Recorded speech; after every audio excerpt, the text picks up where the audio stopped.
Nobody in the Orion Spur expected humans to strike first. Not the towering empires that mapped the stars. Not the older civilizations that watched from the shadows. And certainly not the invaders who assumed Earth would fall in a single night. But they were wrong. And the galaxy would spend generations trying to understand what happened next. It began on a quiet evening when most of North America settled in for another ordinary day. Phones buzzed, traffic lights blinked, and the world moved with its usual rhythm.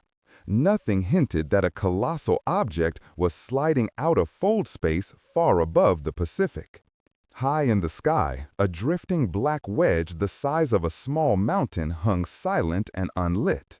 No warning, no message, no demand. Humanity only realized the threat when every orbital telescope tilted toward the same impossible silhouette. In a control room deep beneath the Nevada desert, Commander Lyra Halden stared at the screen with a tightening jaw. She was known for her calm, measured voice, but even she struggled to keep her tone steady.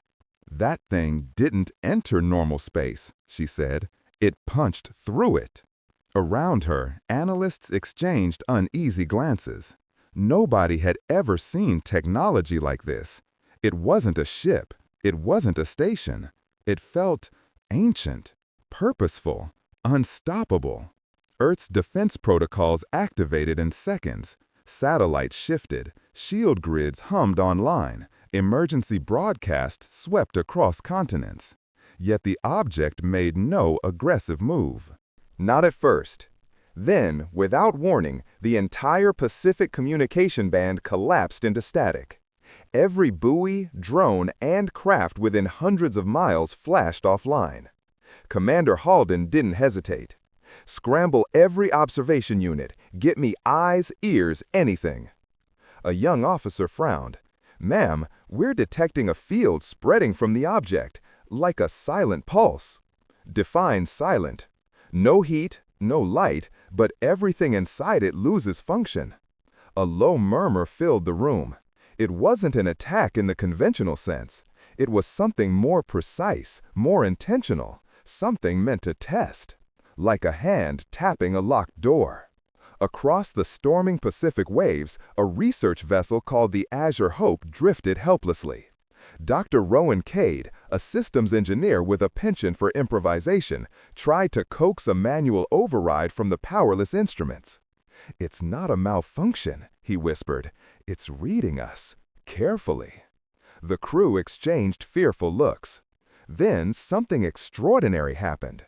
The vessel's emergency light flickered once, then steadied. Rowan blinked. "That's not us. Something restored partial power." He checked the diagnostics, expecting nonsense. Instead, he found a pattern, 3 repeating glyphs forming a simple sequence. A question. The object was scanning Earth, probing its technology, and now attempting communication. The message traveled quickly to Nevada. When the glyphs appeared on the main screen, a quiet tension settled over the room. "Maybe it's peaceful," someone whispered. Commander Halden exhaled slowly. Or maybe that was just the introduction. Outside, the ocean rumbled. The black wedge shifted for the first time, rotating with deliberate precision. Its hull shimmered as if awakening from a long sleep. A thin line of pale light traced across its center. Rowan Cade felt the deck vibrate through his boots. He stepped to the railing, staring at the massive shape. "It's preparing for something," he breathed, "but it's not aimed at us." The line of light intensified, glowing like a rising star. In the Nevada control room, alarms erupted. "Ma'am, it's locking onto something beyond Earth's orbit." "Target," Halden demanded. "Unknown, something approaching at incredible speed." The realization hit them all at once. The object hadn't come to attack humanity. It had come to intercept something far worse. And Earth was caught between them. The first strike humanity would ever launch was still days away. But the spark, the event that would reshape galactic warfare forever, ignited right here in the shadow of a silent giant awakening above the Pacific. Humanity wasn't ready, but humanity would rise, and the galaxy would never forget the moment Earth found its wrath. If you're enjoying this story so far, please like the video and subscribe for more cosmic tales of human courage. The ocean trembled again, and the black wedge turned fully toward the incoming threat. The world held its breath as the black wedge oriented toward deep space. No sound, no broadcast, just that long, rising beam of pale light stretching from its center like the first hint of dawn. In the Nevada bunker, Commander Lyra Halden pressed her palms to the table. Track whatever it's targeting. If something is inbound, I want confirmation. Technicians worked at frantic speed. Screens flickered, data rolled. Then the room froze. A young analyst whispered, "Object detected, extremely distant, closing fast." "How fast?" Halden asked. "Beyond anything we've logged, it's not using conventional propulsion." That was the moment fear shifted into something sharper, instinct. Humanity wasn't looking at a random cosmic anomaly. It was watching two titans converge. Far across the Pacific, the research vessel Azure Hope rocked gently as its partially restored lights glowed with faint energy.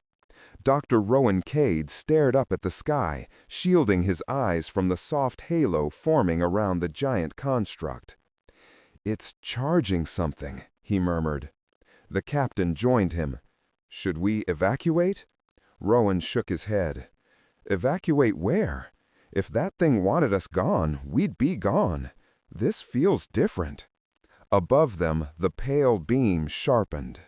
In orbit, satellites that had survived the earlier blackout transmitted fragmented readings. No heat, no radiation, no traditional signature. It wasn't a weapon. It was a scan. The giant was searching the void, hunting for whatever streaked toward Earth. Back in Nevada, analysts pieced together the trajectory. Halden breathed out in disbelief. That inbound object, it's not heading for the giant, it's heading for us. The room fell silent.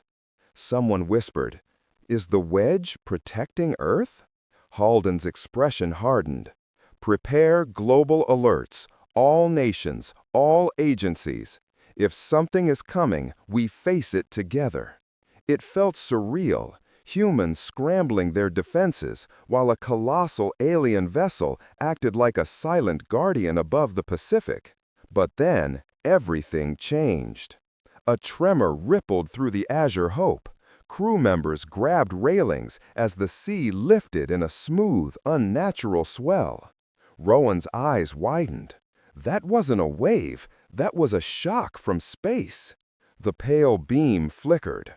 Then the sky brightened with a thin streak, something tearing across the upper atmosphere like a burning scar. It wasn't debris. It wasn't a meteor.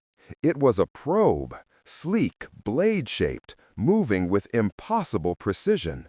Halden's voice rang through every synchronized command center on Earth. "Do not engage unless it targets civilians. Maintain observation." The probe slowed as it approached the Pacific. It scanned the ocean, then the Azure Hope directly.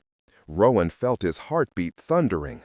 Is it identifying us or identifying them? The probe released a shimmering pulse across the water. Harmless, but thorough. Every device on the ship flickered again as if being cataloged. Then, for the first time, the alien wedge reacted. A low hum rolled across the clouds, felt more than heard. The beam snapped into a narrow spear of light, lancing directly toward the probe. Not an attack, a warning. And the probe stopped. Completely. The Azure Hope crew stared in awe as the small craft hovered just meters above the ocean's surface, suspended by unseen force. Rowan whispered, "They froze it mid-flight." Halden's team confirmed it seconds later. The alien wedge had locked the probe out of motion, out of function, out of reality. Then a deeper realization washed over the room. The wedge wasn't acting aggressively. It was enforcing boundaries. Like two hunters tracking the same threat. Halden spoke quietly. "We've stumbled into someone else's conflict. A conflict humanity didn't start.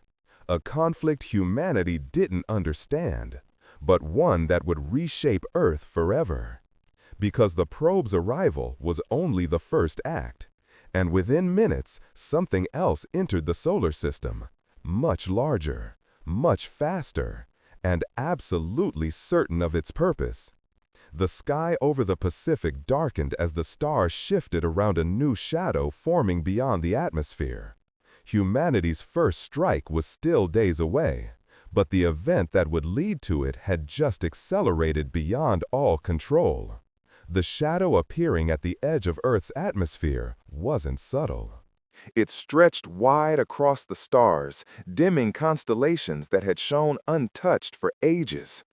Even seasoned astronomers, people who spent their entire lives studying distant light, sat in stunned silence. Whatever had entered the system was massive. And it wasn't slowing down. In the Nevada bunker, every display lit up at once. Commander Lyra Halden moved between stations, her voice steady but urgent. "Give me scale estimates." No one answered immediately. Then a trembling voice responded. "It's several times larger than the wedge over the Pacific." A full second of silence followed. Then Halden said what everyone else was thinking. "That means the smaller one isn't the threat." Around her, analysts exchanged fearful glances. Humanity had just watched one colossal alien ship freeze a hostile probe mid-flight. Now an even larger entity was charging toward them. Humanity wasn't just caught between giants. It was standing on the battlefield of ancient rivals. Far below, the research vessel Azure Hope bobbed in the swelling ocean. Dr. Rowan Cade watched the dark wedge above them shift, slow, deliberate, awakening like a mountain roused from hibernation. A new pattern of pale lights rippled across its hull. Rowan frowned. "That looks defensive." The captain squinted upward. Defensive against what? Rowan didn't have to answer. The sky did that for him. A thunderless boom rolled across the clouds as the massive incoming shape pierced atmospheric fringe. It wasn't sleek like the wedge. It was jagged, almost fractured, as though assembled from shards that didn't quite belong together. Unlike the silent guardian above the Pacific, this ship radiated intention, predatory intention. On every military channel across the world, Halden's voice echoed sharply. "All nations maintain global lockdown. No weapons release unless Earth is directly targeted. Keep satellite eyes on both entities." A technician spoke up, breath unsteady. "Commander, the hostile is emitting a focused scan. It's searching for something specific." Halden's eyes narrowed. "For the wedge," she said quietly, "or for whatever the probe failed to report." The two alien vessels aligned across the curvature of Earth, one above the Pacific, the other descending like an incoming storm. Neither moved recklessly. It felt like an old confrontation, one that had played out across distant regions of the galaxy long before humans built their first radio tower. The air aboard the Azure Hope prickled with static as seas around them churned in smooth circular patterns. Rowan steadied himself against the railing. "The wedge is powering something," he said. And then everyone saw it. A thin, translucent field, like a shimmering veil, unfurled around the silent guardian. Not a weapon, not an attack, a barrier. Halden received confirmation seconds later. Ma'am, the wedge is projecting a localized shield across the Pacific region, non-harmful, energy-reducing. Almost like it's protecting us. Halden looked at the main display, jaw tightening. We need to understand why Earth is suddenly worth defending. But there was no time to dwell. The jagged, hostile ship released a flare of pale currents that spiraled through the upper atmosphere. The frozen probe, still hovering above the ocean, shattered into dust. Rowan jerked back. It destroyed its own probe? Why? The answer arrived from Nevada. It's erasing evidence, Halden said. It doesn't want the wedge studying it. The Pacific Guardian reacted instantly. A deep resonance pulsed from its core, felt even in distant command centers. The ocean's surface flattened for miles. The air vibrated. Then, slowly, gracefully, the wedge began to rise. It lifted from its position with smooth, impossible control, climbing into the sky like a living monolith. Its pale center beam narrowed, sweeping across the larger intruder. The two alien titans now faced each other directly. Every human heart watching seemed to stop. Rowan whispered, "This isn't random. This is a standoff." And standoffs only end one way. The hostile giant responded first. A thin crack of light ripped across its hull, silent but menacing. Halden's team recognized the signature before she even asked. "Commander, that's an energy build. Defensive or offensive?" The answer came as a sudden pulse that bent clouds into spirals. Offensive. And yet, the wedge did not fire. It did not retreat. Instead, it shifted its center beam straight toward Earth. Every alarm in Nevada went red. "Ma'am, it's not aiming at the hostile. It's carving a field into Earth's upper atmosphere." Halden froze. Why would it shield us instead of fighting? Nobody knew. But the realization was simple, terrifying, and undeniable. Earth wasn't the target of either ship. It was the prize. And humanity's first strike, the one that would reshape galactic warfare, was now becoming inevitable. Because the giants were preparing for something far greater than a battle. They were preparing for a collision. Across the planet, the air felt heavier, like something enormous was drawing breath above the world. The silent guardian rising from the Pacific glowed with pale currents rippling through its hull, while the jagged intruder loomed overhead with a predatory posture that set nerves on edge from continent to continent. In Nevada, Commander Lyra Halden stood motionless as the two alien giants locked onto each other. She sensed a shift in the room, a quiet, growing realization. "We're not spectators anymore," she said. "Whatever happens next, Earth is inside their battlefield." Technicians exchanged uneasy glances. Some swallowed hard. Others leaned closer to their screens. The incoming intruder released another flare, this one brighter, sharper. Clouds twisted into spirals. Winds shifted over entire coastlines. Halden's voice cut through the rising tension. "Map all energy signatures. Predict possible strike vectors." Her team scrambled. One analyst whispered, "Commander, if these beings fight over Earth, even indirect fire could devastate half the planet." She already knew that. And she also knew the other truth gnawing at the edges of every report. Earth's defense network, powerful by human standards, was meaningless to forces on this scale, unless humanity did something new. On the Azure Hope, Dr. Rowan Cade watched the giants circle each other with unnerving grace. "Both of them were drawn here," he said, "but not because of us." The captain steadied the binoculars. "Then why?" Rowan pointed to the particles drifting where the probe had once been. Because the probe was scouting something, and the hostile ship didn't want the Guardian to know what that was. The ocean swelled beneath them. Above, the Guardian etched another translucent arc into the atmosphere, strengthening the barrier it had begun earlier. Rowan swallowed. It's reinforcing that field to protect Earth from crossfire. The captain blinked. Why protect us at all? That's the part we don't know. But Rowan felt something else, an instinct he couldn't fully explain. Maybe the Guardian wasn't here for humans specifically. Maybe Earth simply happened to share the same kind of vulnerability as whatever civilization the Guardian once defended. Or maybe, just maybe, it remembered something. A warning, a promise, a duty long carried through silent eras of drifting stars. In the Nevada bunker, sudden alarms flared.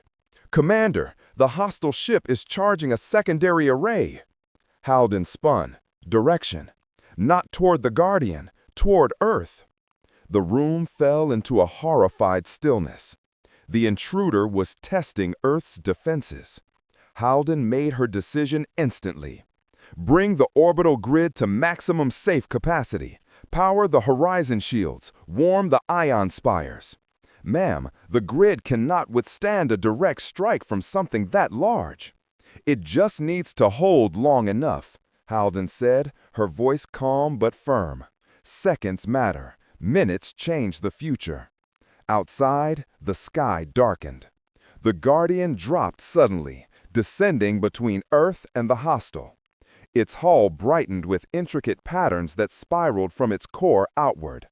Rowan's breath hitched. It's preparing to intercept. And then, the hostile fired. Not a beam, not a missile, but a gravitational distortion so powerful it rippled visibly through the upper atmosphere like an invisible fist. The distortion expanded toward Earth. But the Guardian moved. With impossible speed, it swept across the sky, placing itself directly between the distortion and the planet. Its protective arc flared white. The collision shook the ocean and rattled the windows of research labs across the Pacific. Rowan braced himself as waves smashed against the hull. "Come on," he whispered. "Hold." The Guardian's barrier dimmed, flickered, sputtered, and held. Barely. In Nevada, Halden exhaled in stunned relief. "They absorbed the strike for us," an analyst said softly. But Halden wasn't celebrating. "Look again," she said. The Guardian's hull had changed. Gaps opened across its surface, dozens of them, like vents or channels. They glowed brighter and brighter. Someone murmured, "That doesn't look defensive." Halden nodded. "No, it doesn't. Because the silent Guardian was done shielding Earth. It was preparing to strike back. And in that instant, the first instant humanity realized the Guardian was outmatched, the question shifted from, what are they fighting over, to, what can humans do to change the outcome? Earth could not survive a war between titans. Humanity had to choose. Intervene or be obliterated by the aftershocks of powers far beyond their world. Rowan stared upward, eyes widening. Earth needs to act, now. As the Guardian charged its retaliatory light, as the hostile ship gathered another devastating wave, humanity faced its turning point. The moment it would choose its first strike. The moment that would reshape galactic warfare forever. The world watched the sky as if it were witnessing the opening move of an ancient cosmic tragedy. The silent Guardian hovered above the Pacific, its hull glowing with impossible light.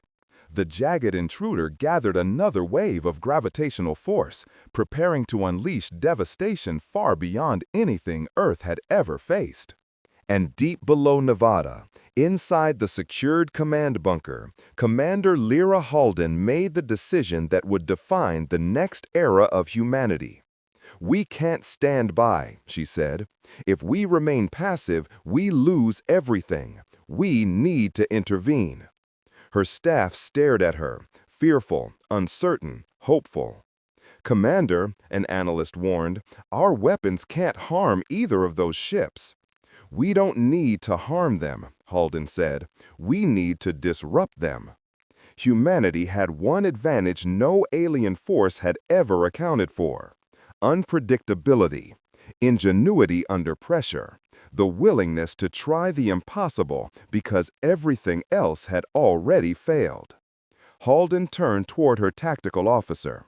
"Activate Project Aegis." The room went silent. Project Aegis wasn't a weapon. It wasn't designed to destroy. It was humanity's most experimental defense system, an array of synchronized orbital emitters capable of generating a short-lived distortion field. Not powerful enough to damage a ship, but strong enough to interfere with the mechanisms that allowed those titanic vessels to manipulate space around them. "Are you sure?" the officer asked. "If we do nothing," Halden said, "Earth becomes collateral between giants. Aegis buys us time, maybe more." Across the Pacific, the Azure Hope crew braced as the Guardian's hull brightened into blinding spirals. Dr. Rowan Cade watched the pattern intensify. "That's a retaliatory sequence," he said quietly. "It's preparing a strike that could tear the sky open." The captain gripped the railing. "And if it fires?" Rowan exhaled, dread mixing with awe. "Then the intruder fires back, and Earth sits in the crossfire." The jagged hostile ship unleashed a rising hum that vibrated through the entire ocean. Both ships were seconds from unleashing destruction far beyond anything human minds were built to comprehend. And that was when Project Aegis ignited. From orbit, dozens of synchronized emitters lit up at once, each a faint point of light barely noticeable against the brightness of the sky. But together, they wove a sudden shimmering distortion around Earth like a thin veil of bending starlight. The Pacific Guardian staggered mid-charge. The hostile ship shuddered, its gravitational wave collapsing inward. Rowan gasped, "We cut their systems off balance." The Guardian's bright spirals flickered, not in pain but confusion, as if it had never encountered interference like this. The hostile vessel shrieked with its fractured metal hull, losing control of its aim. From Nevada, Halden monitored the readouts. "Aegis field holding," an operator said. "Both ships are destabilized." Halden didn't celebrate. "Hold it as long as you can. This is our opening." The Guardian shifted position.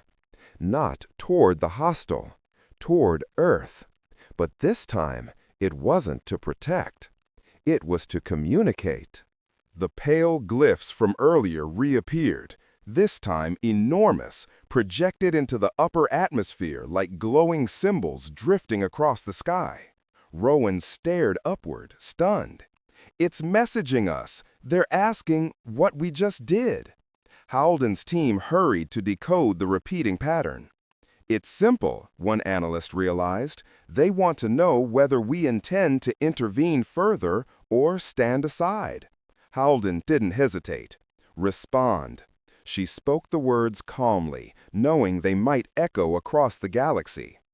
"Earth chooses survival. Earth chooses action. Earth stands." Rowan watched the Guardian's hull shimmer as the atmospheric glyphs shifted again. A single symbol. A single response. Acknowledgement. The Guardian surged upward, stabilizing against the Aegis field. Its spiraling lights condensed into a single focused line. It wasn't targeting Earth. It wasn't targeting the intruder. It was targeting the distortion wave the hostile ship attempted to rebuild. With surgical precision, the Guardian fired. The beam struck the hostile vessel's gravitational core, but not to destroy it, to collapse its attack. The hostile ship recoiled, its jagged plates warping in retreat. It attempted to power another strike, but every attempt failed under the combined effects of Aegis and the Guardian's countermeasures. A ripple of distorted space opened behind it, a forced jump, a retreat. And then, in a flash of warped light, the hostile vessel vanished. The sky fell silent. The Guardian drifted back toward the Pacific, dimming like a lantern settling after a fierce wind. It hovered for a long, quiet moment above the ocean. Then it began to ascend, slow, steady, climbing toward the stars as if satisfied with humanity's answer. Rowan watched it rise. "It wasn't protecting us," he whispered. "It was testing whether we deserved to protect ourselves." In Nevada, Haldum stood at the central display as the Guardian vanished into distant cloud layers. "Transmit global declaration," she said softly. "Earth has entered the Galactic Theater, and we will not be underestimated again." Humanity's first strike had not been a weapon. It had been a choice, a declaration of courage, a moment when the smallest voice on the battlefield changed the fate of giants. And in eras to come, across empires old and new, they would speak with awe of the day Earth revealed its wrath, not through destruction, but through unity, ingenuity, and a refusal to be erased. The galaxy had just met humanity, and humanity had answered back.